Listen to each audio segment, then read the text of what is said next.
are new to my channel, please just stop what you're doing and hit that subscribe button so that you guys can become a part of the PVO family. What is up, PVO family, and welcome back to my channel.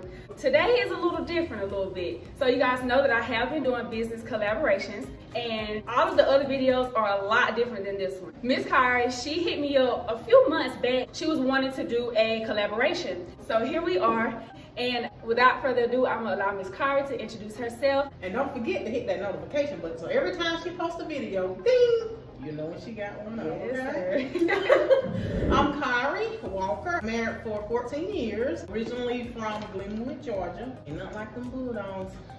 But anyway, I reside in Mount Vernon, Georgia, where Precious is actually from. Her and my daughter are classmates. Actually, I thought she was younger than my daughter, but I've been watching Precious for about a year now. I think it's been about a year. I just like her vibe, her positivity, her professionalism, and just, of course, this beautiful place.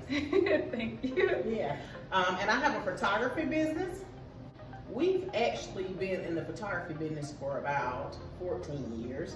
And I started about a year ago, maybe a year and a half ago, my Shades of Fat, which is a t-shirt line. And hopefully I collab with some plus size boutiques to actually start my own boutique here in the near future, 2021, 2022.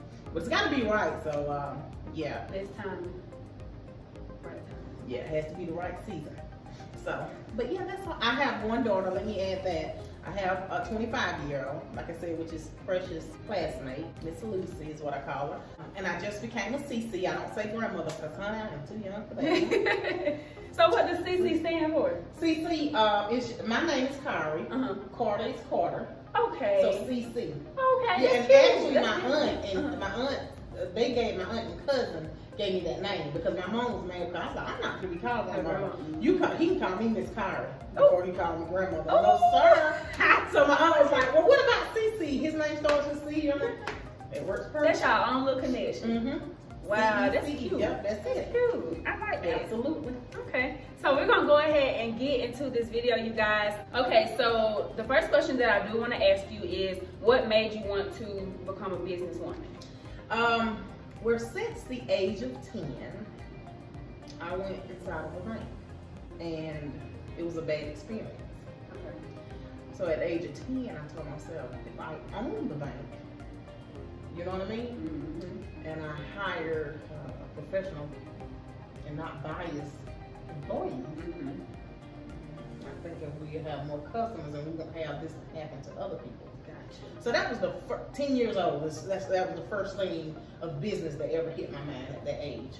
And as I grew older and all of that kind of jazz, when I got in high school, I think it was high school, 9th grade, I went to Wheeler County, and we could sign up. In 8th grade, I had to sign up for college prep or vocational. Back then it was that. Okay. I don't know if y'all familiar these days and time, but I signed up for vocational business. Gotcha. So 2 of my classes was business. And it was just nothing but typing, learning about the business world, like back then, you know, how to get in with jobs, how to be professional. You know, they teaching you all this jazz that you need to know. I mean, from A to Z, they taught you everything. You know, how to conduct yourself, punctuality, you know, all those type of things. So I can remember one day, I did that all through high school, but I remember one day in 10th grade, it was the keyboard class 2, because 10th grade was 2, 9th was 1. Gotcha. And I'll never forget her, Miss Spires. I was typing. I had to type like 2 or 3 pages, right? So you're a fast typer? Yeah. Okay. Yeah. I just love it. I'm just getting down. And some kind of way I mashed Alt, Delete, when really I was supposed to be mashing Alt, Shift, Control. Okay. To get it back to the DOS page or something like that, she was saying. But anyway, it deleted everything. So she come over there and she was like, well, I'm sorry, Cari, you're gonna have to type everything over. I was like, oh, okay. Oh. And so she told me right then, she was the first person that gave me a positive feedback. She was like, that's a great ethic to have. You don't mind starting over, you know. Especially when I don't, you know, I'm the one that messed it up. So why not, you know, why have a bad attitude when I'm the one that made the decision unknowingly to delete it. So, you know, and I love typing. This is my thing. I can stay at the computer all day. So with that, like I got even more into the business and all of that kind of stuff. So as I got to my senior year, okay, what am I gonna do? You know, I know a fact it was not for me. My family, you know, my parents had been working in factories all their life. I know that just was not me, you know. I knew at that time, being a senior, I did not want to be a teacher, not a school teacher. So I knew education wouldn't be.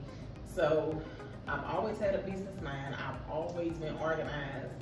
I've always liked accounting. So I put all of that together. I really need to get a degree in business. And so that's what I did. I got a couple degrees in business, and it's been on and popping ever since then. So it's on and popping y'all ever since then. Okay, so I know that you and your husband are doing the photography together. Okay, and so the fat line is yours. How did you know that photography and the fat line was what you wanted to do, or where you were supposed to? Well, actually, my husband in our Studio 47 is our photography name. He's actually the photographer. I run the business.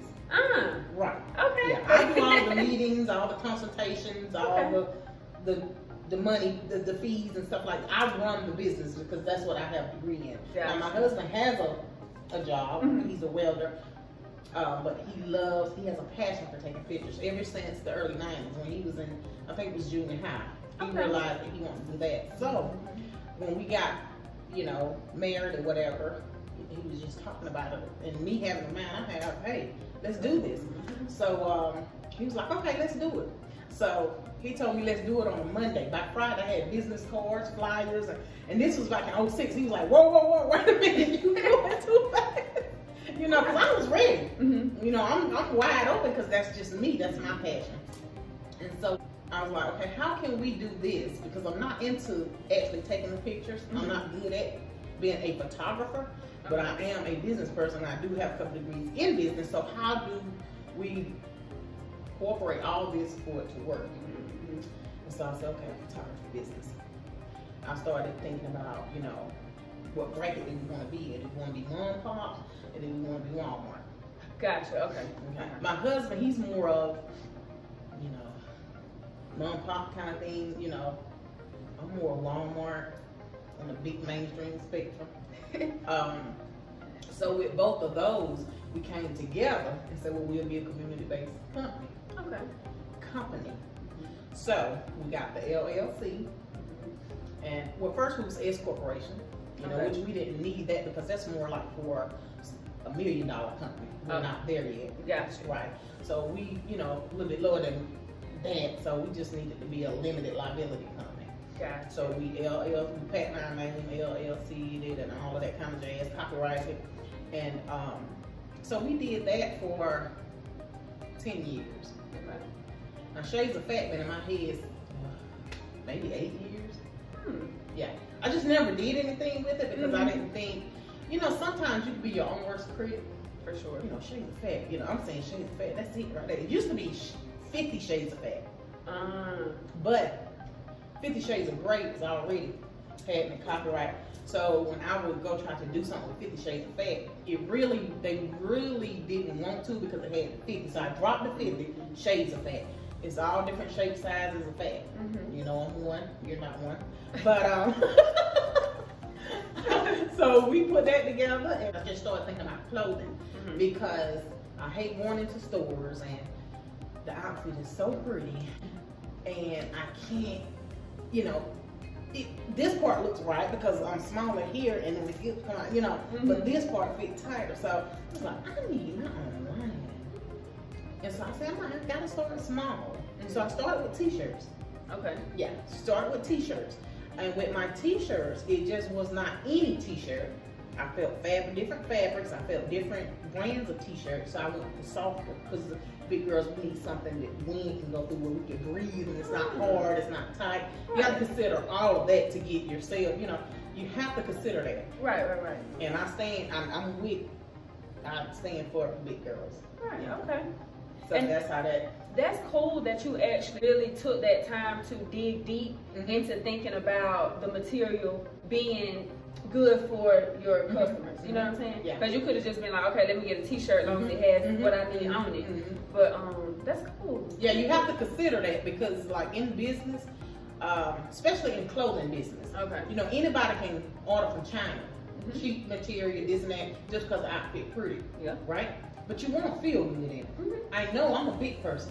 And I'm a spokesperson for fat, PHAT women, so you have to do the research and you have to dig into that. You know, you have to I don't want to put a product out that I wouldn't even wear. I don't even feel comfortable with. Right. You know what I mean? I'm not shaped the best. You know, I'm not the only big girl that's not shaped the best. So when she put on this t-shirt, she needed to fall at certain places where the rolling heels are. Shout out to Jill Scott. But it needs to drop where the rolling heels is. And for it to drop, it can't be a hard material. Right. And if it's a hard material, big women don't like hard material. So if I got 50 big women that want a t-shirt, and one buy a t-shirt and realize it's hard material, one word will mess up my whole, you know what I mean? So you have to put yourself into every single customer's shoes, you know, as well as what you would wear and what you would want to feel comfortable in. So what was the hardest thing that you encountered with being in business? The hardest thing I encountered with being in business, your peers. That question was the hardest, right? You say the hardest. The hardest. The reason I say that was the hardest because it was the hardest to accept in the beginning. Down friends, family, like over the years and me loving business the way I did, I just never ever thought about the supporting part of it, the supporters. I never thought that, you know, oh, this person, you know, definitely they'll support me, definitely, you know what I mean, because they know me or either their family or this and that and other. Right. That was the hardest for me. But I had to put on my big girl, whatever, shoes. And I just had to continue to go forward. Right. Also, the next hardest thing was people that have branded themselves before me, business owners, black business owners, the help that you can't get. Okay. The advice you can't get. Okay. So like for me I built Southern View Photography first, then I built Studio 407. Okay. And it was very hard work. And I'm by myself doing it, right? Not by myself, my husband took the pictures, so he, you know, we had to do it by ourselves. But the footwork, I did the footwork, which was hard because you have to talk to people, have meetings with people you really don't want to talk to, or you really don't, because you just, the vibe is just not there always. Or people telling you, you know, well, that don't make no sense, or that's not gonna work, or, you know, that's just not this, that, or the other. But that was the second hardest. Not being able to get help, right? You know, from your own hand. So, do you think the frustration comes from, like, why wouldn't they help you? Like, I guess that's my question. Why wouldn't they help you? Felt like competition. Gotcha. Because we're in photography business. The same. So of course, I can't go to a well to ask them about photography. Right. So if I knew a fellow man, a fellow friend, or fellow whatever that has a photography business, I would call and set up a meeting or either email or do via phone, you know, just to have a business conversation. Right. And it was limited with information, or I did get a lot of, you know, well, you take all my business, and I'm just like, well, when you go in Walmart, you see John Deere's bread, Nature's Own bread, they ride all right there together. You know what I mean? So it was that kind of thing, like competition. But what I learned in that, and my husband as well, we're not going to be like that. When we started our business, we are a community-based business. We're not a business without the people. So that's our first concern, 1,000%. So anyone that has came behind us, we have helped. You know, they give a phone call, and I've had several people call and ask. You know, we do a lot of charity work, and they'll be nervous to ask. They'll call like, "Hey, Miss Walker, this is so and so and so and so. We have an event going on, you know, and it's for the charity, it's for the kids, or it's for whatever. You know, would you be?" And they real timid, like they scared I'm on the phone. Absolutely, we will be honored. You know what I mean? Because you're helping someone, right? You know, get phone calls. You know, what can I do to keep, you know, my clients more organized, and to make sure I'm keeping up with my appointments and making sure I'm reaching my goals and my projections every year. Hey, we on the phone for an hour because I'm talking, you know, hey, you might want to think about this, that, and the other. You know, this might work for you, this might not. You know, all that kind of stuff. And I'm big on saving money, because you don't want to make money in business and then your expenses is more, or you don't even want your expenses 60% of what you make. You want it way lower than that. So I was always teaching, like, people that would ask me and was willing to take my advice and listen, you know, which they don't have to take all of my advice, but a lot of them did, and they're pretty successful today. They're doing pretty good. Yeah, I don't believe in competition. There's enough. I mean, you're talking about trillions and trillions of people that's on Earth. Yeah. So it's not like you're gonna take business from this person, but you know, it's different styles of photography. Yep. You know, you have your signature for photography, you have your old looking photography, you have your black and white. I mean, it's just so many genres of photography that you can, you know, you may not be for everybody. That's fine. That's absolutely fine. You know, no hard feelings is fine. But yeah, those are the only two things that we ran into that was very difficult as far as business. And this is I can only think of two that was very difficult. So, being that you are married and in business, how do you handle both? How do you handle a committed marriage relationship and a committed business? The mindset. Okay. Once you make a decision to have a business and you're married, right? You have to make a decision in your mind that, especially if you want to be in a certain bracket, it's called compromising and sacrificing. So if we want to make $100,000 this year in photography in our business, then what would it take to make this? Now, we might not be able to go to the movies or out to eat as much this year because we've set a goal for this. You know what I mean? Now, once we reach that goal at the end of the year, and we've reached our goal, then guess what? Come January, we balling, baby. We going on dates, and it just works. It just works out. You know, you have to be mature, and you have to understand business, and you have to understand where you want to be. What are you willing to compromise and sacrifice to be where you want to be at the time that goal you set? So, do you think it's easy being that you're in a marriage with someone who has a like mindset as you? Because both of you guys are in business.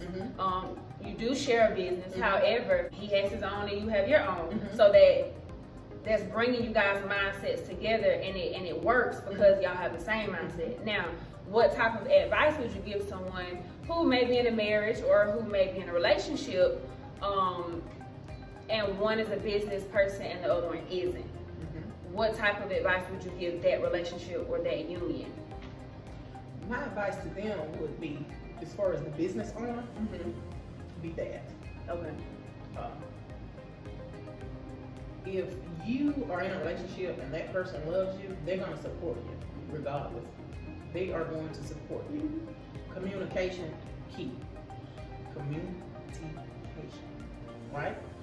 If you're in business and you got 50 meetings that week because you're trying to meet with people to network with for marketing, to get better with your marketing so your sales can go up, then your mate, your spouse, or whoever, if they love you, they're going to understand that. You know what I mean?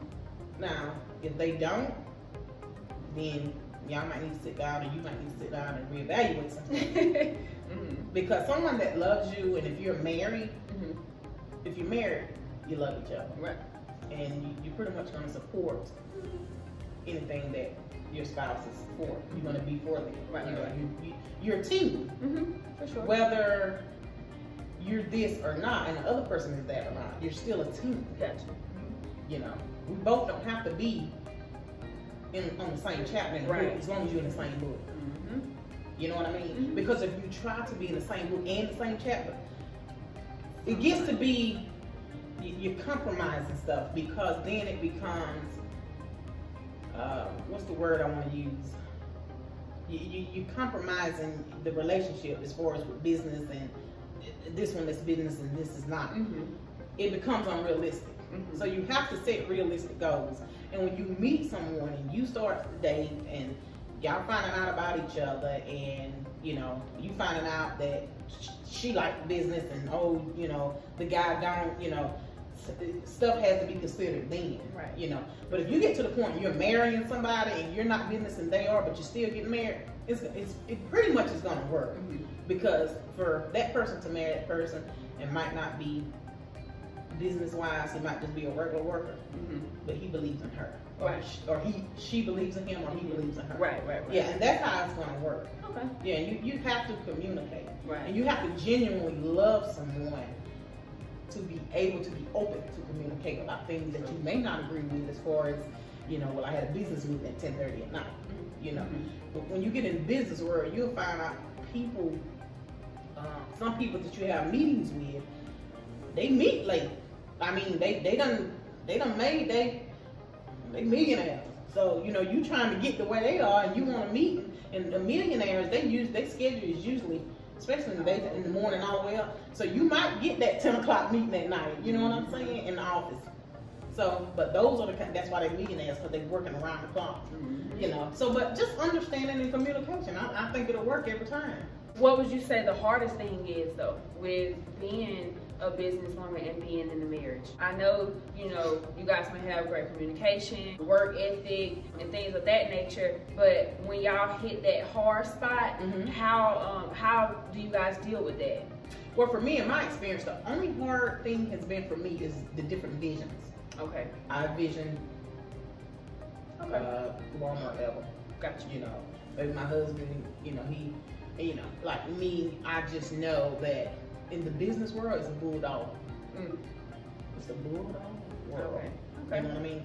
My husband is more like, I'm a go-getter. Like, I can meet with any CFO, CEO, and like I actually talk. Like, my husband is more like, he's very humble and that kind of thing. Laid back, and I'm more like, okay, you want to make $100,000 this year? Okay, this is what it's gonna take. Da da da da da da. Let's get on this today. Well, it's 10 o'clock at night. No, we need to get on this today because we want to be here. Like, I'm real hard, like, as far as a bulldog. That's what he got. Sometimes, like, it's just, I'm just, because you know where you want to be at what age. You know what I'm saying? So that, in my experience, that's the only hard thing. This one is different visions. Like, when you want to be here, and your mate don't think it take all that. Yeah. Okay. You know what I mean? But I mean, it still works out in some kind of odd way. It just still works. I think in the end, sometimes I realize, okay, yeah, he was right. And sometimes maybe you like, yeah, she was dead on it. So it's trial and error, to be honest. Okay, and I can't agree on that, because with me and my boyfriend, at first he thought that I was just doing too much, but I also never really told him in depth as to how I wanted my life to be. You know what I'm saying? So, him seeing my work ethic, but him not knowing my goal, I guess you could say, he couldn't put that together. Right. But once I told him my goal and my dream and where I aspire to be, it all started coming together, because he's like, okay, so that's why she do so much. That's why she's doing all this. And he cares so much to where he just be wanting me to just chill sometimes, And so I compromise, or I do just chill a little bit, because I do realize, you do need to listen to your body. Sometimes us as women, we kind of try to fight stuff, because we like, we'll be all right, we can go a little longer, Yeah. And as a 43-year-old, I'm gonna tell you, listen to your body. Yeah. Listen to your body, baby. Woo, your body. You listen to your body. Even your OBGYN don't even know your body like you. Your regular MD don't know your body. You know your body. Listen to it. Because when your body shuts down, you have a few choices of the way it's gonna shut down. Mentally, physically, or all the other stuff that you do not want. So yeah, listen to your body. I would say set a schedule, like, okay, Saturdays and Sundays, usually, like me, I don't work schedule Monday through Thursday. Okay. Friday, Saturday, and Sunday, I just want to be chilling, go on dates, and do my own thing, travel, if that's what I'm going to do. So that's what I would say, just sit down. If Monday's your day, and if, sit down with your boyfriend, because Y'all probably end up getting married. So, you know, sit with him and see what days he, and let them 2 days be y'all days. And your other days, you know, you just go hard, you know what I'm saying? And it's gonna get easier because see, you're young. So you work hard, say, for 10 years. You'll be 35 in 10 years. You done went hard, but you done had your 2 days with your boyfriend. Y'all got y'all, in 35, you will be in a whole different bracket because of the hard work you don't put in. But like you say, you do have to have that time for your significant other. Yeah, for sure. Now, so you could answer this question as if you're speaking to me. However, to any other entrepreneur or individual who wants to go into business in any shape, form, or fashion, what is the best advice that you can give someone who wants to go into business? My first advice would be patient. Patience in business. It took roughly 10 years, and I've only been in business for 14 years. It took every bit of 10 years to build it, to actually market it, to actually have my name. Studio 47 people know. Southern View Photography, when it was, they knew that off the rip. Patience. Set goals. Realistic goals. Definitely my advice to potential business owners is not to come in, oh, well, I want to sell dresses. And that's just what I'm going to do. I'm going to go research what you want to sell or what you want to do as far as that business. Learn it from A to Z, the ins and outs of it. Once you learn that, then what you want to do is go into wherever you're going to live, your community, and look at what's the demand. My number one advice, I'll say my number two advice, well actually it will be number one. My number one advice, because patience will be number two. Okay. My number one advice would be find a demand and supply. I guarantee you'll be a millionaire in a year. If you supply what's demanded, imagine if it wasn't no makeup. It's 2020, right? Imagine if it wasn't lashes, right? At this point, right? October, whatever. People just wear mascara. They never heard of lashes. I'll leave here and you think of lashes. You know what? We need extensions. You do your research about what kind of extensions you want, all that footwork there. You find out in your community, and outside of your community, it's a high demand for it. You're gonna be a millionaire within a year, before a year's out.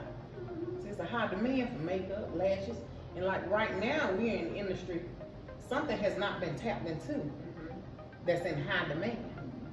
Ain't nobody thought of it, you know.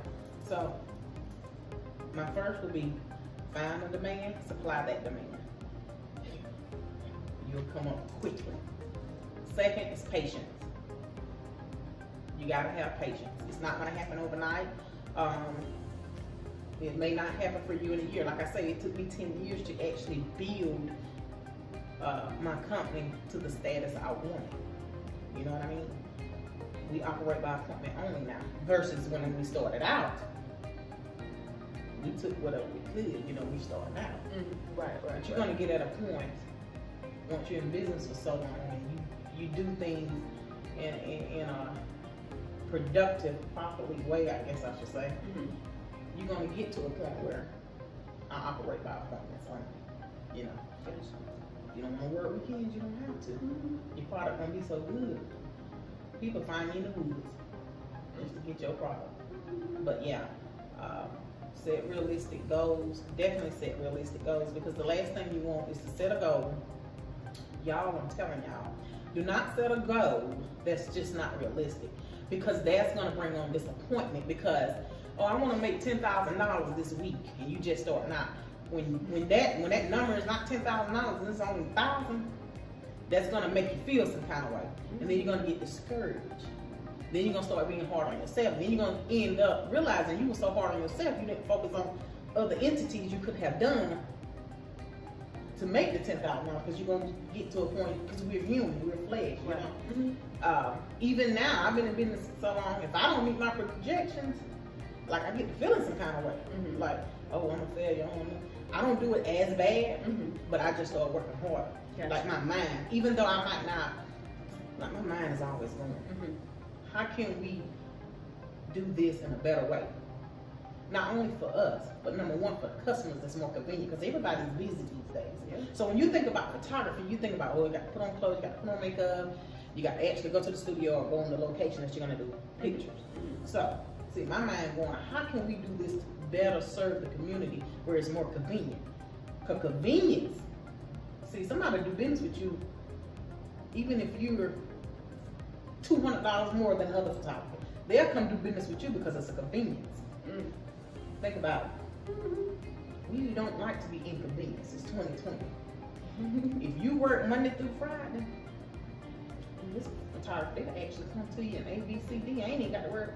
They're gonna do business with you. So set realistic goals. You know, never get to a point where your head just so big. It's only been 5 months. I done made $100,000. I'm doing the doggone thing. Well, guess what? In the next 2 or 3 months, whatever product whatever services you have, it may not. The season might fall for you, you know. So just always be humble. Always think about better ways that you could do something better for the people, for your clients. You know, convenience, whatever it may be. But I think those are my main advices that I would give to beginners that starting out with business. Gotcha. You know, and make sure you have, if you're doing clothes and things like that, make sure you do your research. Make sure you learn fabrics if you don't know. You know what I mean? Just make sure you have a passion about it, because I do get a lot of phone calls. I do have a lot of meetings with people, potential entrepreneurs. When I'm sitting at my desk and they sit on the side, you know, Miss Walker, what do I need to do? First, let me ask you this. How do you see yourself in 5 years in this business? Do you want short term or you want longevity? I'm all for longevity, you know what I mean? But if you want something short term, that's fine too, or whatever. But even within that short term, you want to make sure you have quality products, and you want to be professional. Keep it professional. You know, you don't want your stuff to be good, but then you're unprofessional. And never forget, customers are always right. I don't care if they spend $5 or $10 or $1,000. They always right. Because one customer loss could be 1,000 customers lost. Because it only takes one person to badmouth your company or your professionalism or just your vibe altogether, and they can just actually shut you down. So we are for the people, by the people. I mean, that's how I see it. And when you have your own business, that's how you have to look at it. You are an employee. You're an employer of the people.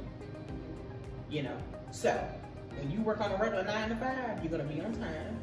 You're gonna be. So this is what you need to consider with your own business. You work for the people. You're an employee for the people. You know. People always say, you know, entrepreneur, you got your own business, you can do your deal, you can do that. But still, if you're a people-based company, the people is your employer. And you ain't got no job, you know. Ain't nobody calling, I ain't got no job. You know, so is your business all that you do now? Me, myself? Yes. I do the photography. Actually, we just started back taking appointments for photography. Okay. We're not doing studio right now, we're just doing on location. Okay. Is that due to COVID? Yes. Okay. Yeah. And as soon as I post it, we'll make it business. We book for the rest of the year and part of the first of the year. So, but my shades of fat is on hold right now because I need to adjust a few things. I need to meet with some more people and get some more knowledge of, you know, marketing and as far as, because this is 2019. I used that year to like do promo shoots and like just put it out there, shades of fat. Now that shades of fat, you can Google me. But now that it's out there, it is patent, it is copyrighted, it's trademarked. So, you know, I do recommend that to entrepreneurs. You know, don't just throw up stuff. Do stuff legally and do stuff, you know, by law. Do stuff legitly. So can't no one walk in and oh, well, you done made this and you ain't did it, you know, can basically shut you down. Yep. Do your stuff in order and by the law, you know. But yeah, shades of fat. I'm trying to bring it back 2021, but it will probably be 2022 because 2020 came in with bang. Yeah. 2020 now. Now I'm 43. I ain't never seen a year like 2020. 2020 made me want, woo, am I supposed to be on Earth? Like, it's crazy. You know, 2020 hit hard, and I mean, it has not let up. That's the sad part. Like, it has not let up. The epidemic has not let, like, it has not let up. It's just, and I'm just saying what it is, what I feel. It's just been a bad year. I mean, it really has. 2020, but it's been a bad year. But encrypted. I think it's been a message from God. Yeah, it's been a tragedy for us in the flesh, but almost like a blessing from God. For sure. Because now, you know, when it first happened, you had to be home more. You know, people, they shut down the works too. You know what I mean? We get so tied up with work and things like that, but the country, the world actually was shut down for the most part. So I think it was a lot of self-evaluations during this time. I know for me it was, and I think with other people too. It actually slowed down, because if you steady going and you don't never slow down, like really just ponder for a minute. And I think 2020 was bad, but it gave us a chance to ponder. For sure. You know, sit and go, yada yada yada. So I guess I'll stop saying it was bad. Stop saying it. I guess it was good and bad. You know, I guess it was bad, maybe 75%. It was good 25%. Okay, but I can take that though. Yeah. It was good and bad. I'll say it was good and bad. But it was very challenging. For sure. Something that we've never experienced before, and just hit with it out of nowhere. It wasn't like we got the memo. Yeah. 6 months before, well, COVID is over and so and so we need to. It wasn't none of that. It was just like boom, like a rock, you know. But that would be some of my advice to beginners. Another advice I just thought of too that I would like to give: never let your client know what it takes to get it done. We in photography business, if we have a wedding to do, right? They don't need to know that the studio burnt, and we might no, absolutely not. This is her wedding day. A wedding day you never get back. That day you never get back. You can renew vows, you can do another wedding day, but that particular date you'll never get back. It is not the client's problem what the company has to go to get it done, to get what needs to be done that these clients has paid for. They paid you, whether it was $5 or $10, they paid you for a service. By any means necessary, it needs to get done, and not with no sad story from the company.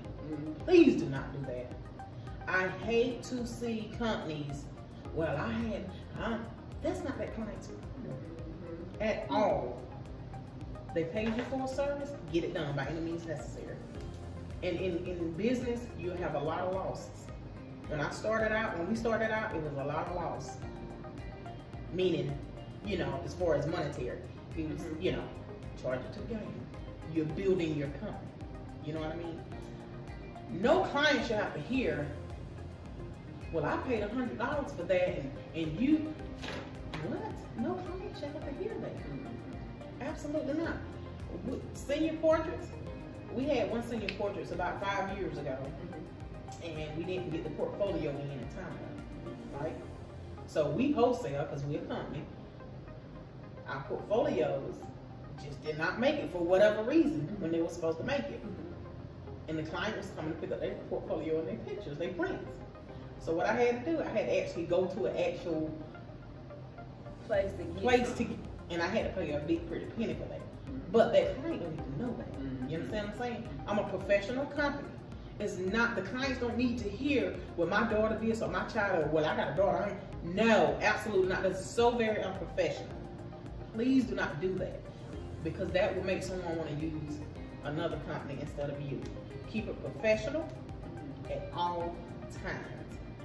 your client just because they may be your friend, your cousin. They still need to be treated as a client with the utmost respect. I think that was some great advice. I know I was jotting some things down because there's some things that I thought were very important to me with business that I would like to partake in. So I'm very, very pleased with this interview. Miss Cari, I love her energy, honey. She's so beautiful. Like, thank you, honey. I'll take it. But the advice, everything, just being able to get her point of view as being an entrepreneur for over 14 years. So, or what, 15 years or what have you? 14. It's 14. I think, 13 and a half, 14. Please forgive me. That's not professional. Not knowing what year. It's right at 14. Okay. But yeah, I truly appreciate her even reaching out to me, because she could have just kept everything in and just wanted to reach out to whomever, but she chose me, and I'm very, very appreciative for this experience. But yeah, I hope you guys enjoy this. I will have her information down in the description box. I also will have her name on the screen so that you guys can Google her, okay? And support her in any shape, form, or fashion. As she said, she will be bringing Shades of Fat back. So if you guys are interested in that, as you saw, she said that I ain't a part of it, but I still will help promote. We can be in a shoot where we have all y'all skinny girls over there. Okay. You know, fat is where it's at. I like that. But I hope you guys did enjoy this interview. I hope you guys enjoyed the information that she did give. I hope it was helpful. And again, if you guys are new to my channel, don't forget to hit that subscribe button and that notification bell so that you'll be notified every time I upload a new video. Do you have anything else that you want to tell the people or say to the people? The only thing I have to say is, I'll echo off what she just said. Make sure you go like Precious channel, because it is the bomb. She's fun, she's lovable, she gets to put God first in her life. She's very professional, and like I said in the beginning of the video, who can resist this face? Ain't she a dog? She say I'm a dog. She a dog. But you know, black don't fight, so hey, it is what it is. But definitely go like Precious page, Facebook, Instagram. You do have Instagram, YouTube. She'll have all her information below as well. She'll put all of my information, my website, my Instagram, and Facebook below.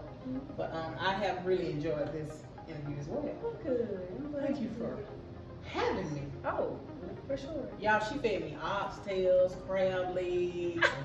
I'm just playing. No, I wish. We'll get to that for sure. We'll get to that. But until next time, you guys, y'all have a good one. Love y'all. Bye.